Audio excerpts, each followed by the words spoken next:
Hello,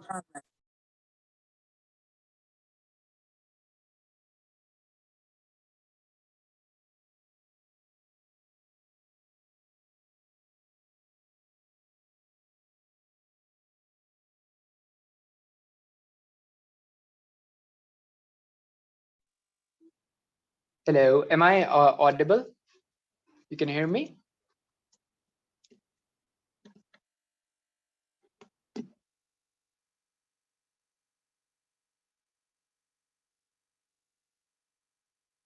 All right, so, well, I guess a lot of time has already passed. Let's not wait for more people. This will be recorded, and so everyone can catch up from the lecture. So let me share my screen. Can you let me know if when your screen is visible? One sec. All right. Okay. Perfect. Perfect.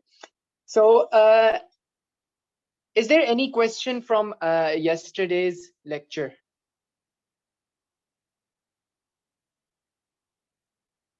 Any problem, any doubt, or anything?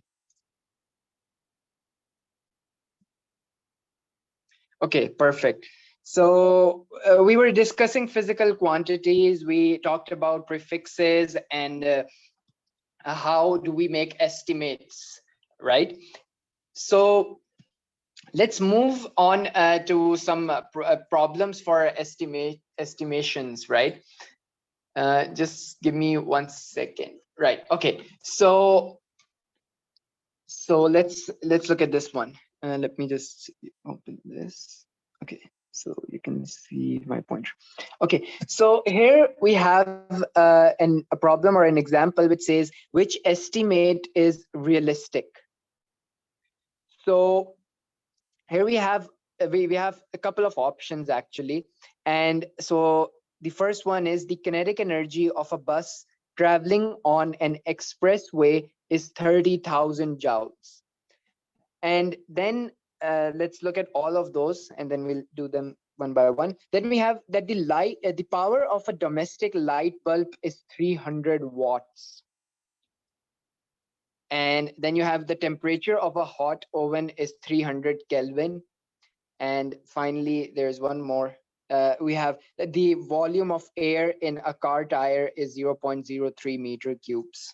So let's go about this problem and let's see.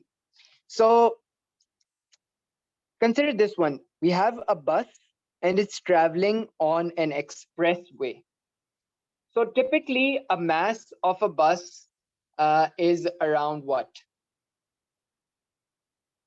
Okay, so we're given the kinetic energy. So the expression for kinetic energy is 1/2 mv squared. So apparently this answer they're saying is 30,000 joules, right? So 30,000 joules. So we're given this knowledge that it's traveling on an expressway. What is normally the velocity of a heavy vehicle that is moving on an expressway? It lies somewhere between, you can say, 50 to around about 80 kilometers per hour, right? So that's you can estimate the velocity to be around about 50 to 80 kilometers per hour, right? And you can then convert this into meters per second. So again, the conversion is very simple if you do it in this way, that let's convert 50 kilometers per hour to seconds. It's just you have 50, then we have kilometers, right? But I'll just replace k with 1000, so into 1000, and then you are left with meters, and then we have 1 hour, right? Kilometers per hour. So we know that 1 hour actually means 60 minutes. And so, but we also know that 1 minute means 60 seconds. So what I can do is, in place of 1 hour, I can write 60 minutes, right? 60 minutes. But in place of minutes, I can write seconds, 60 seconds. So this is 60 into 60, and we're left with 60 seconds. So if you evaluate this, you would get 13.8, something 13.8 meters per second. Similarly, if I do it for 80, what I get is 22.2 meters per second. So it turns out that the velocity lies somewhere between these two values. And these two values, let's compute the average of these values, and let's just settle for that the average value of these two range of values could be the speed at which the bus was traveling. So if I compute the average of these values, it is approximately 18 meters per second. So we'll just stick around with average value, which is you know how to compute average, right? You just take the sum of these two values that we found that are circled, and then you divide it by the total number of values, which are 2 in this case. So it turns out to be 18 meters per second. Now use this velocity in this expression. So put it over here. And so solve it for the value of m. So this expression would become 30,000 joules is equal to half mv squared. Now solve it for m. So this 2 goes over here. So this becomes 2 into 30,000, which is 60,000 joules is equal to mv squared. Now solving it for m, again v squared goes on that side. So we have 60,000 divided by 18 squared. So what is 18 squared, right? So this would be I don't have a calculator over here. Let me just quickly grab it.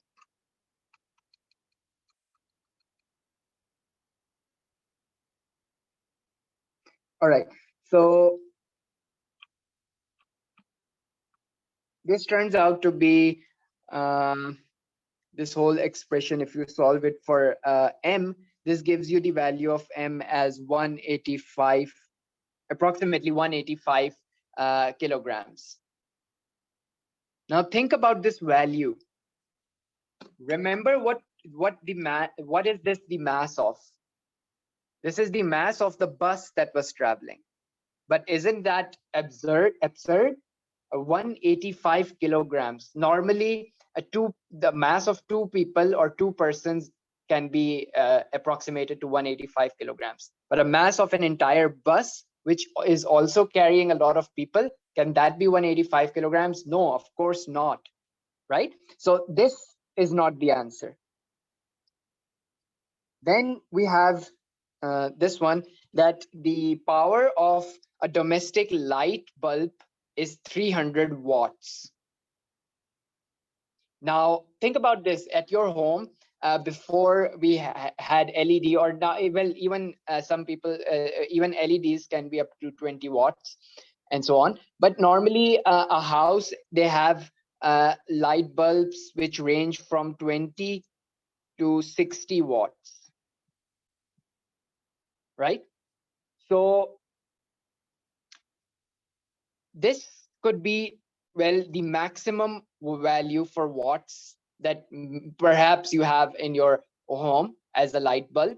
So obviously, then having 300 watts in a domestic light bulb, it's not sensible. It does not happen. So this is actually a very high estimate, and hence this is also not the right answer. Then you have the temperature of a hot oven is 300 K. K is for Kelvin here, right? Okay, so think about this. If I have to convert this to degrees Celsius, what do I do? You will, to convert from Kelvin to degrees, right? So go from Kelvin to degrees Celsius, you simply subtract 273 from this. So subtracting from 300 Kelvin 273, you would get 27 degrees. 27 degrees. Think about this. This is just a random normal. It's actually your room temperature. So can it be the temperature of a hot oven? No, of course not. So this is also not a correct estimate. Is there any problem while I'm doing all of this? I forgot to ask you. Is there any problem in any of this so far? Okay, perfect. I apologize. I have not been looking at these your chats, so that in just 1 second.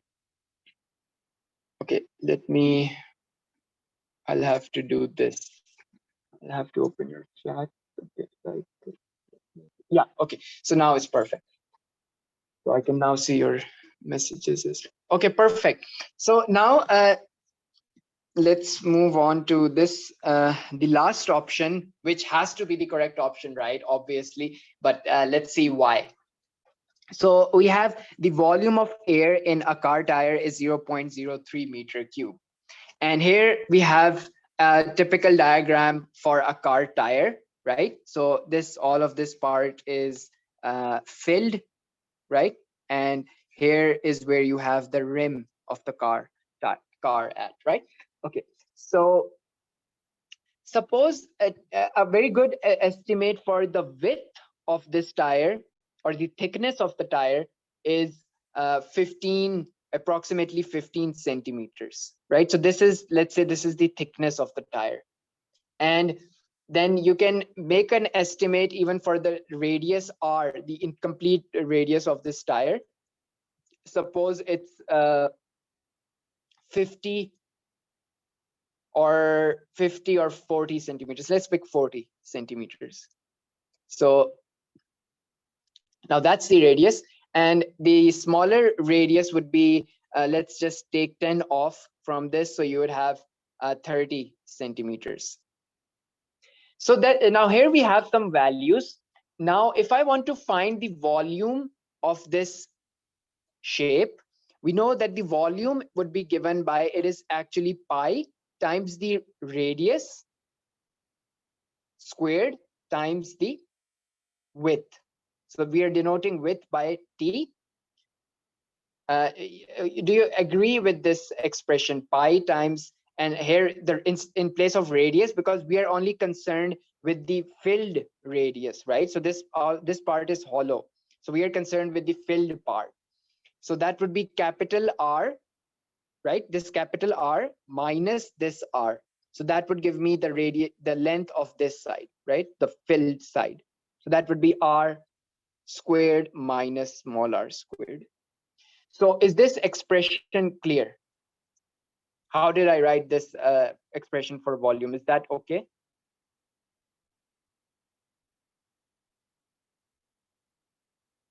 Okay, so I'll repeat it. So it's a tire. You can basically assume it as a cylinder, right? And a tire is something that is three-dimensional, right? So it has some height, it has some length, and it has some width. Now, if I want to compute the volume of something that is three-dimensional, we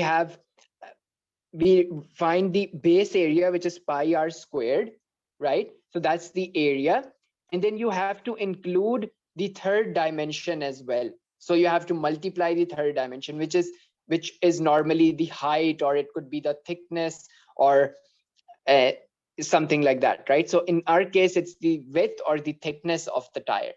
So this is actually, if you remember, if you know the expression for volume of a cylinder, it's given as pi r squared times the height of the cylinder. Right. Okay, perfect. So do you get why I did this r squared minus small r squared? That's clear as well? Because we are concerned, because the only part where volume would be this filled part, right? So that's only contributing to the volume. Okay, perfect. Amazing.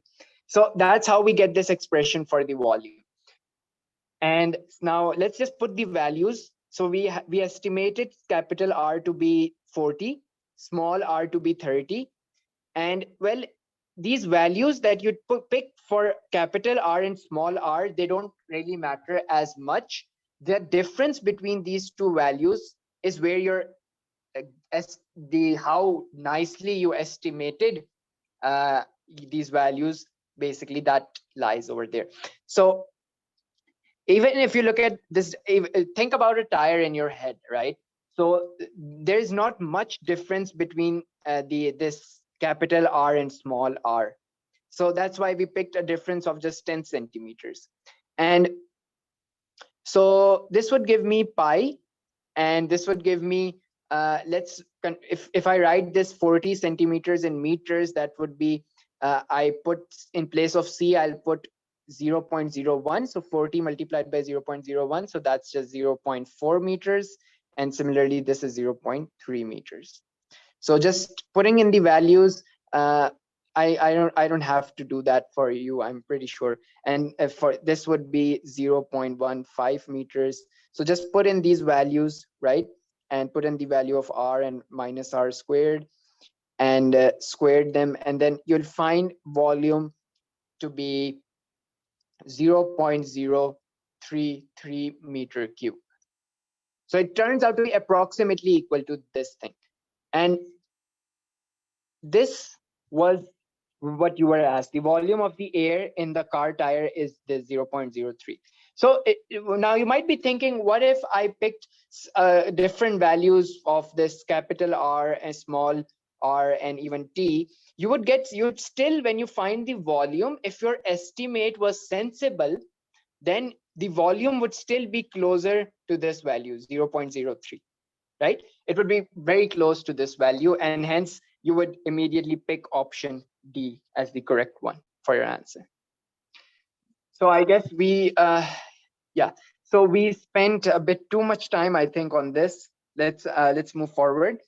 Can you tell me how much time is left in the meeting? Can you see? The meeting was actually started a couple of minutes before, and let me check. Okay, 15 minutes. Okay, 15 minutes. All right. Okay, so now let's move on to errors, right? Errors, uncertainties. So we have different two types of errors. Basically, errors can be divided into two types. We have random error, and these are the errors that are they're random. So what does that mean? That means that you cannot assign a cause to these type of errors. Now, what that means is, you can think about this. If there is a pattern to something, then there has to be some cause which is causing that pattern, right? So in random errors, there is no pattern at all, and so there is no cause for the error, and hence it's an error where your readings are scattered about the you can say the true value, right? So the readings are scattered around that true value. So for example, if I draw a graph, let's say that this is my graph, these are my axes, and this is the line. And suppose this line was drawn, actually let me draw some points, right? So this is 1 point, this is 1 point, this is 1 point, this is 1. So there you see there are multiple points.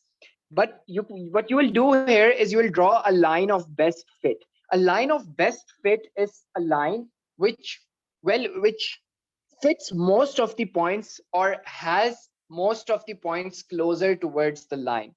So maybe in this case, that line would look something like this. Now, this line, it is the line of best fit, but you can clearly tell that there are random errors in this measurement, which the measurement that happened to plot this graph, right? So the values that we took for horizontal and vertical axis. And the reason for that is that, as we said, that it's a random error is an error which causes readings to scatter about the true value. So you can see that there are points scattered about this line, and hence this type of error, we term it as a random error. Then you have something that is called a systematic error, and it's an error which you can assign a cause to. So for example, let me give you an example. Zero error is a systematic error, and you can assign a cause to zero error. Suppose you have this weigh machine. Actually, it's a mass. It should be called a mass machine because it's measuring your mass. But you know that now in modern times you have digital ones, but we also had analog ones where you have this dial and you adjust it and you set it to 0 and then you stand on it. So what you're doing is you're eliminating the zero error, and you can assign the cause to that zero error, right? And the cause could be that someone disturbed that dial, someone played with the dial, and so that produced a zero error in the instrument. We're again so that is a systematic error, right? And what it would do is it would cause your readings to deviate in one direction from the true value. And that's what happens if you even think about this mass scale that the example that I gave to you, right? Okay, so if you have a graph, you can recognize a systematic error in this sense that if the line that is drawn, it does not pass through the origin. So if you extend this line and you keep going, so you see that it does not pass through an origin. So it's not starting from 0, 0. Hence, there is some systematic error in this graph. Okay, then you have precision and accuracy. Now, precision basically refers to degree of agreement of repeated measurement. So for example, I can there's this very famous example that you have a dart board and I throw some darts on it, and suppose that this is the bullseye and I want to hit the bullseye. But when I throw the dart, my darts go something like this, so they hit this point. So they hit over here, and a lot of them hit very close to each other.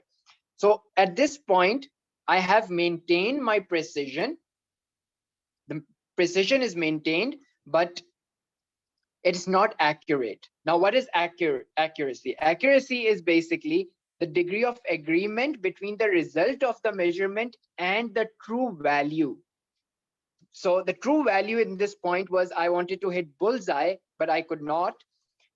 So if I have something that looks a bit like this, where this is the bullseye, and I hit my dart like this, and let's say one dart went here, one dart went here, one dart went here, one dart here, and one even hit the bullseye.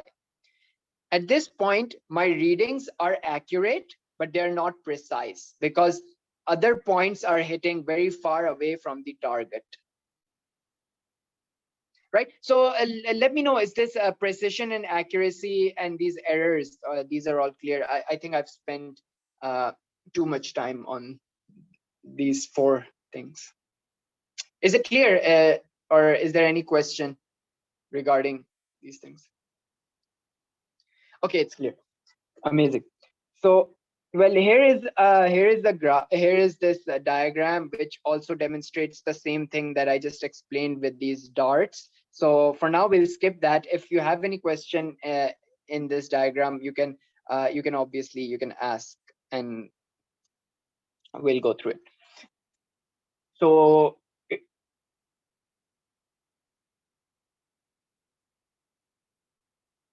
Right.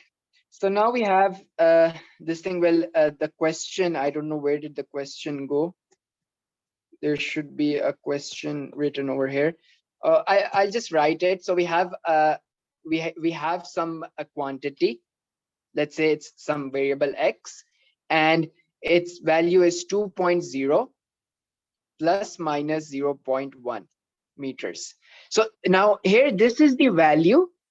This is the apparent value, and this is the uncertainty in your value. So this is the error. So this value 2.0 could deviate from itself by 0.1, either in the positive direction or to the negative direction. So what that means is it could either be 1.9 or it could be 2.1, right? So what we are asked is, again, so you'd be probably asked, what is the absolute error or uncertainty in this value? And you can look at this thing and you can tell that that absolute error is the it is simply or actual, or there is also one other term that is used. Let me just write it: actual error or absolute error. So that's just simply your delta x, which is this value, plus minus 0.1. Right? And it's in meters. Well, it was supposed to be in millimeters, so I'll just put that over there, and this is in millimeters, right? So that's the absolute. So it's this value over here. Then you're asked to compute the fractional error. Fractional error is defined as your absolute error, which is delta x, divided by the apparent value of x. So it's something like this. And now if I put in the values, the absolute error is 0.1, and the value of x is 2.0. So if I put in this, I get 0.05. So that's the fractional error. Next thing is the percentage uncertainty. And that is percentage error. And that's very simple. That's just your fractional error times 100%. So if I multiply this thing with 100, what do I get? I get 5%. Right? Okay, so is this thing clear? Okay, perfect. So these are very basic things, and you can, at the end of this class lecture, you can also let me know about my speed, if it's too fast, or it's obviously from this lecture it's not too fast, but you can let me know, so I'll try to gauge that speed in the next lecture. Anyways, let's move on to this topic where we have this thing, scalars and vectors. Now, okay, so scalars are, well, you're studying very basic physics, and scalars and vectors are defined in a very simple manner. A scalar is just something that only you only need to specify a number to define that thing, right? So it's just something that has a magnitude, and it is completely described by a certain number and a unit. So for example, you can think of distance, right? Distance, if you're measuring distance, and remember, and note that I'm saying distance and not displacement. So distance is an example of a scalar. Now, why so? Well, if something moves, if there is an object, you push it and it moves, you'll say that it moved 10 meters, or you'll say it moved 5 meters. So you can completely specify the distance by using a number, a constant, and a unit.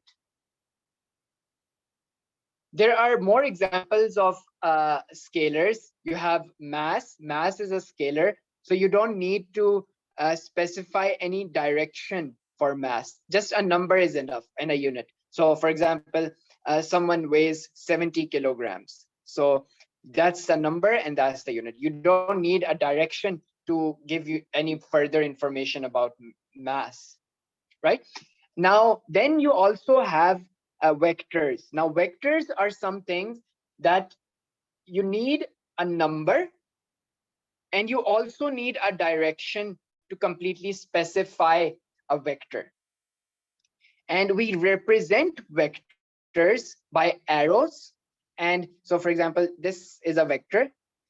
Now, this arrowhead where it's pointing, that's the direction that specifies the direction of the vector, and the length of this vector from its tail, which is this point, to the head, that specifies the magnitude of the vector, right? Now, think about this.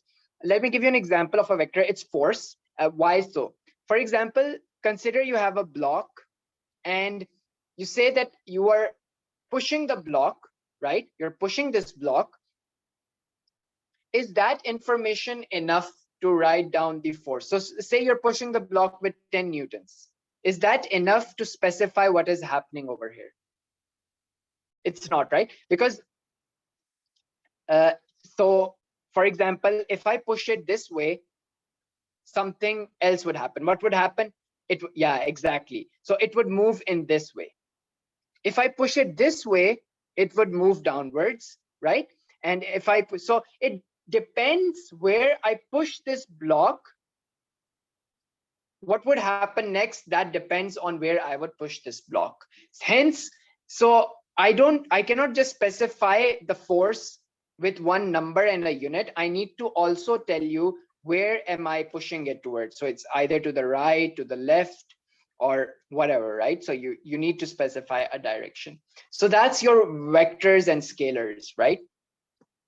Now let's move on to coplanar vectors. How do we add or subtract coplanar vectors? Basically, how do we do a coplanar vector algebra? Now, if you look at this diagram here, we have a line XY, and suppose that it's just a flat kite, as it says over here, and it has a weight 4 newtons. So that's 4 newtons. At certain instant XY, this thing is inclined at an angle 30 degrees. We can see that to the horizontal, and the wind exerts a steady force of 6 newtons at right angles to XY. So that vector, it's not drawn, but that's like this, right? Because this is the right angle to XY. So it's perpendicular to XY. So that's the 6 Newton force that they're talking about. So that the kite flies freely. Now we want to write down the coplanar vectors, right? And then we want to compute the resultant force on this. So how do I do it? Well, you can, the resultant force due to 6 Newton and 4 Newton, can you guess where it would be? So what I can do is I'll just pick this vector, and I'll, you're aware of the fact that we can take vectors and we can move them around as long as they're parallel, right, to each other. So what we'll do is I'll draw this 4 newtons. So it's also, I think this is also, it's called a free body diagram. So this is your 4 newtons, right?